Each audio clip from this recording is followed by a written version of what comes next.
Have you ever found yourself in a relationship where being with someone feels as challenging as being without them? Perhaps you've even considered some esoteric concepts like karmic relationships or twin flames. Or have you ever experienced intense emotions about another person's success or actions, even when they don't directly affect you? Or have you ever found yourself acting in ways that felt completely out of your character?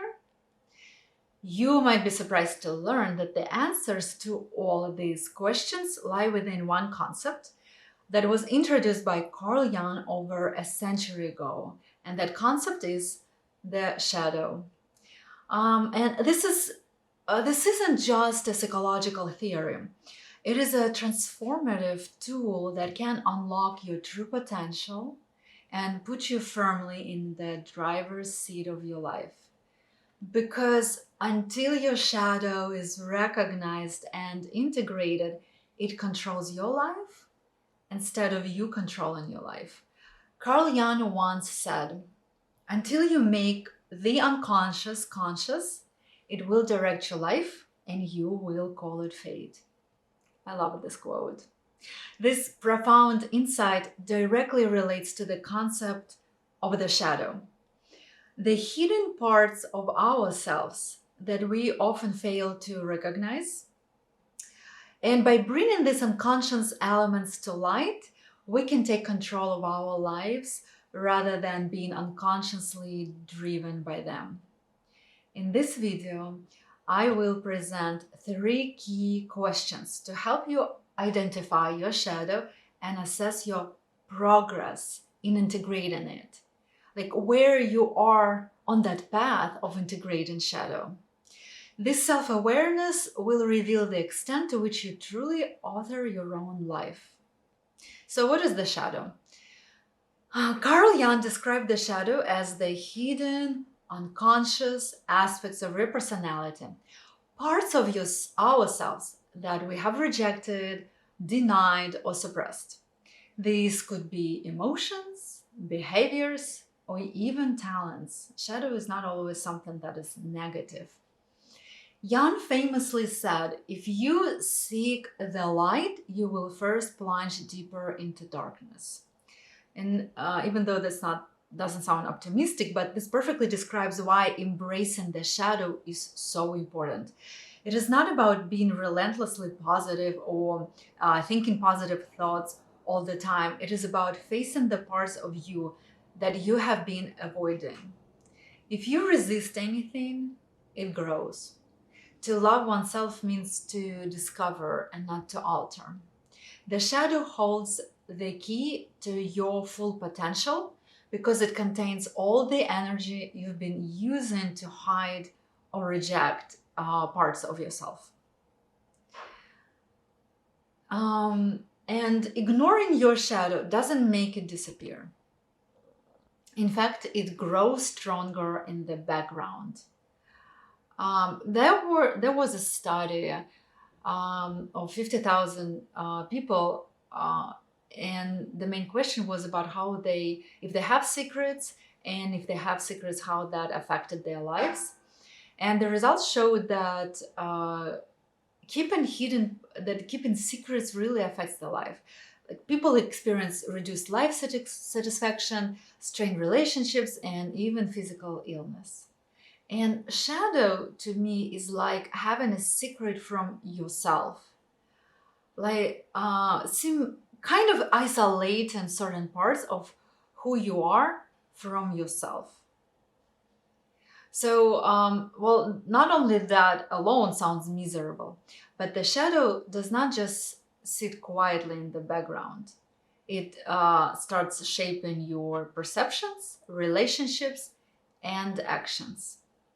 For example, if you've suppressed anger because you believe subconsciously or consciously that anger is something bad, and you suppress an anger, you at some point might find yourself surrounded by angry people or lashing out unexpectedly. If you have rejected your ambition, you might feel jealousy toward others who achieve what they desire. So, how to identify your shadow? Remember that shadow has two sides. The dark shadow, its traits and features that you reject and dislike about yourself, and the golden shadow, positive traits you admire in others, but haven't embraced fully in yourself. To identify your shadow, ask yourself these three questions. What annoys or angers me most about other people? For example, if you hate people who seem overly confident, it might mean that you repressed your own confidence. The second question that you can ask yourself: what do I admire deeply in others? If you idealize someone's creativity, maybe it's time to explore your own creative side. The third question: what makes me jealous? This reveals parts of you that want to be, reveals parts of you that want to grow and not feel blocked. Basically, basically anything that triggers a strong emotion in you about other people is an indicator of your shadow. Uh, and now let's move on to how you can integrate the shadow, how you can get those parts of yourself back to yourself. The first is, of course, acknowledge. You start noticing when the shadow shows up. For example, you identify the qualities that irritate you in others. That's the clue about what you reject in yourself. The second step is accepting it, realizing that the shadow is not bad. It's simply part of you. For example, anger isn't inherently negative. It can help you set boundaries. The third step is start using it, finding ways to channel shadow traits constructively. Let's say you are annoyed by someone's boldness. Instead of rejecting boldness, ask, how can I use that boldness to my benefit? And there's a few levels of shadow work that you going to go through if you start working with your shadow. First is denial. So at first you might even resist acknowledging that certain traits or emotions are part of yourself.